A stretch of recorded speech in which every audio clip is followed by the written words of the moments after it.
Tax को लेकर के उनकी और सब्सिडीज को लेकर के उनकी कुछ उम्मीद होती है। हमारे साथ हमारे सहयोगी धर्मेंद्र मेरठ से जुड़ गए, उनका रुख करेंगे। धर्मेंद्र, उम्मीदें बहुत सारी हैं आम जनता को, व्यापारियों को, छोटे व्यापारियों को, आम जनता को, गृहिणियों को, वो लोग जो रोजमर्रा की कमाई पर ही अपना पूरा जीवन व्यापन रखते हैं।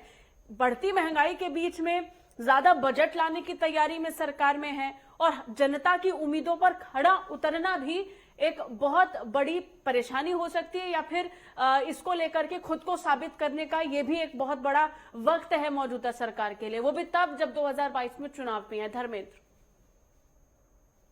जी बिल्कुल, मैं आपको बता दूं कि जिस प्रकार से 2022 में चुनाव है, उस चीज को लेकर जिस प्रकार से 5वां बजट पेश किया जा रहा है योगी सरकार के द्वारा, कहीं ना कहीं इस बार लोगों को उम्मीदें हैं, रोजगार उनको मिलेगा। और जिस प्रकार से रोजमर्रा की दिक्कतें लोगों को काफी आ रही हैं, पेट्रोल की बात कर ले, डीजल की बात कर ले, स्वास्थ्य विभाग की बात कर ले, या फिर शिक्षा की बात कर ले, या मतलब हर चीज से जुड़ी लोगों को काफी उम्मीदें हैं।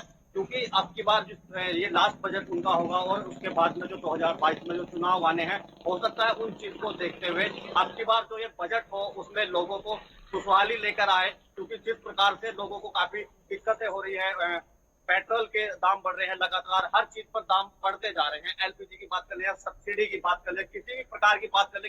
हालांकि लोगों को उम्मीदें हैं, जिस प्रकार से हमने व्यापारियों से भी बात की है, वो भी खुद कह रहे हैं कि हमें अब की बार उम्मीदें हैं कि कहीं ना कहीं हमारे पक्ष में होगा और जिस प्रकार से ये 5वां बजट पेश किया जाएगा। और ये सबसे बड़ी बात है कि आगे जो जिस प्रकार से इलेक्शन भी आ रहे हैं, उसको देखते हुए हो सकता है कि लोगों को लुभाव भी दिया जाए कि जिस प्रकार से लोगों को उम्मीदें हो, जो दोबारा से सत्ता में आने के लिए पूरी कोशिश की जाएगी। क्योंकि जिस प्रकार से अब की बार जो ये बजट होगा, इस बजट से साफ साफ पता लग जाएगा कि आखिर प्रदेश सरकार में सूबे के मुख्यमंत्री योगी आदित्यनाथ दोबारा से आएंगे या नहीं। क्योंकि लोगों ने साफ कह दिया कि अगर अब की बार हमारे लिए अगर कुछ ऐसा ही नहीं हुआ तो हम उम्मीदें छोड़ सकते हैं। क्योंकि जिस प्रकार से कांग्रेस पार्टी भी लगातार खिलाफ पार्टियों पर निशाना कस रही है और लगातार किसान सम्मेलन भी कर रही है, उसमें भी लगातार काफी भीड़ देखने को मिल रही है। अहम मुद्दा है, बीते कई दिनों से ये मुद्दा भी उठ रहा है और इन सब के बीच सबसे बड़ी बात यह है अनिल की कैसे उन किसानों को खुश किया जाए। गाजियाबाद में आप इस वक्त मौजूद हैं, गाजीपुर बॉर्डर पर किसान बीते लंबे वक्त से आंदोलित हैं, उन किसानों को खुश करना है।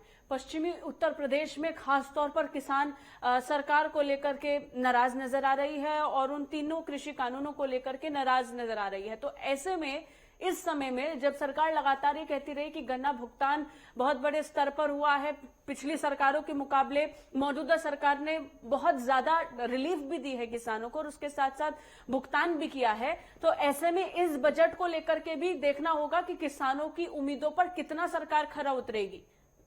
अनिल, देखिए, मैं आपको बताना चाहूंगा, किसान बीते 90 दिन से यहाँ धरने पर बैठे हुए हैं, पर जब हम उनसे बात की तो उनका साफ तौर पे यही कहना है कि सरकार वादे जरूर करती है पर उम्मीदें जरूर है, पर वादे जो किए जाते हैं वो पूरे नहीं होते हैं। जैसे कि बात करें गन्ना भुगतान की, आपने बात की तो चलिए, आपकी आवाज ठीक से नहीं आ रही है, मैं वापस आपके पास लौटूंगी। वापस आगरा की तरफ रुख करेंगे। राहुल, जो सवाल मैं पूछ रही हूं, क्योंकि आगरा पश्चिमी उत्तर प्रदेश का ही हिस्सा है और जैसा कि हम बता रहे हैं कि पश्चिमी उत्तर प्रदेश में किसान ज्यादा नाराज नजर आ रहे हैं, यहां पर गुस्सा और रोष लगातार देखने को मिल रहा है। तो इस बार के बजट में अगर बात कृषि क्षेत्र की करें, किसानों की करें, वो भी तब जब सरकार लगातार ये कहती रही है और ये देखा भी गया है कि भुगतान मौजूदा सरकार ने पिछली सरकारों के मुकाबले ज्यादा किया है, मौजूदा सरकार ने ज्यादा अच्छा काम और प्रदर्शन कृषि क्षेत्र में किया है, तो अब किसानों को कैसे खुश करेगी इस बजट के जरिए से, ये ज्यादा महत्वपूर्ण होगा। राहुल, देखिए, किसानों के लिए हम लोग कोशिश जरूर करेंगे बात करने की, लेकिन हमारे पास फिलहाल कुछ छात्र मौजूद हैं, मैं उनसे बात कर लेता हूं बजट सत्र के लिए कि एक छात्र जो है वो क्या एक्सपेक्ट कर रहा है इस बजट से। क्या नाम है आपका? मेरा नाम शुभम सोनी है। देखिए, अभी हमारे उत्तर प्रदेश के अंदर जो नेतृत्व है वो हम एक संत कर रहे हैं, योगी आदित्यनाथ जी कर रहे हैं। कोई ऐसे नहीं है, पिछली बार क्या हुआ था कि पिछले सपा सरकारों में, बसपा सरकारों में स्कॉलरशिप मिलती थी लेकिन अकाउंटों में नहीं आती थी। प्रत्यक्ष में कभी किसी छात्र के हाथ में आना बहुत मुश्किल की बात होती थी, नेट पे दिखाती थी, लेकिन स्कॉलरशिप कभी मिली नहीं। छात्र आप क्या एक्सपेक्ट कर रहे हैं इस बजट से? लास्ट बजट है सरकार का। हमें इतनी उम्मीद है योगी आदित्यनाथ जी से कि वो जो भी करेंगे वो छात्रों को ध्यान में रख के करेंगे, उनकी स्कॉलरशिप डायरेक्ट पहुंचे, उनको डायरेक्ट पैसा पहुंचे, जिससे वो अच्छी शिक्षा ले पाए और अपने राष्ट्र का, अपने देश का नाम रोशन कर पाए। यूनिवर्सिटी की बात कर रहे हैं, या छात्र पढ़ाई बता के लिए रहे हैं इंफ्रास्ट्रक्चर। कि उनकी क्या अपेक्षाएं हैं, बदलाव देखना लेकिन चाहते हैं, अब क्या चाहते हैं एक कि बहुत किस तरह से महत्वपूर्ण इन्फ्रा- सवाल है जिस पर हम बार बार आने की कोशिश कर रहे हैं और उस पर मैं वापस आऊंगी। अगर धर्मेंद्र हम किसानों के मुद्दे का जिक्र करते हैं तो काफी उम्मीद किसानों को है और मेरठ का किसान भी खासतौर पर देखा गया है इस प्रदर्शन में हिस्सा लेता हुआ नजर आया है। किसानों को खुश करने के लिए क्या फैसला ले सकती है सरकार इस बजट के जरिए से? धर्मेंद्र।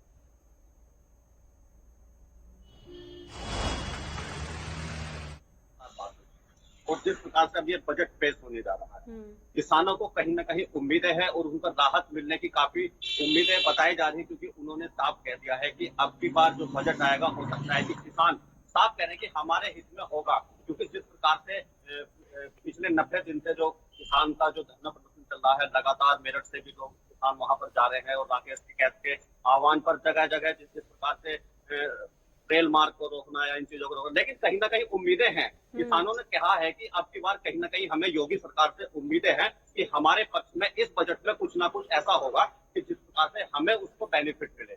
और हालांकि हो भी सकता है क्योंकि जिस प्रकार से इस आंदोलन को चलते इतना समय हो गया है, तो इस बजट में कहीं ना कहीं किसानों के लिए ऐसा होगा कि उसमें किसानों को लाभ मिलेगा। बिल्कुल सबसे बड़ी उम्मीद है, लेकिन आज किसान भी आस लगाए बैठे हैं कि जब बजट पेश होगा उसके बाद में उनके पक्ष में जो भी फैसला आएगा उसको सराहनीय के लिए उसको इंतजार कर रहे हैं, वो उसका इंतजार बेसब्री से कर रहे हैं कि कहीं ना कहीं उनके पक्ष में होगा। हालांकि किसान खुश नजर आ रहे हैं। आज किसानों से जिस प्रकार से हमने बात की है उन्होंने साफ कह दिया है कि आज इस बजट में जरूर ऐसा होगा कि हमारे पक्ष में कुछ ना कुछ फैसला। और शायद यही कारण है कि हम बार बार कह रहे हैं कि इस बार के बजट में बुनियादी ढांचे को और मजबूत करने की कोशिश राज्य सरकार की रहेगी। बहुत बहुत शुक्रिया तमाम सहयोगियों का हमारे साथ जुड़ने के लिए।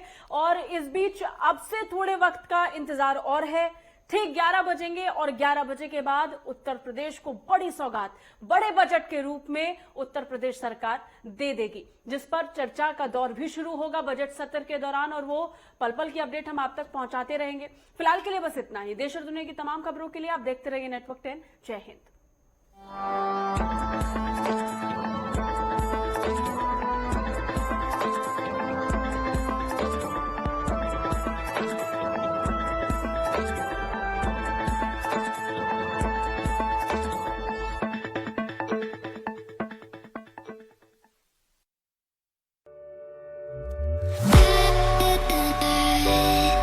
चटपटी चाट हो या फिर हो तीखी चाउमीन,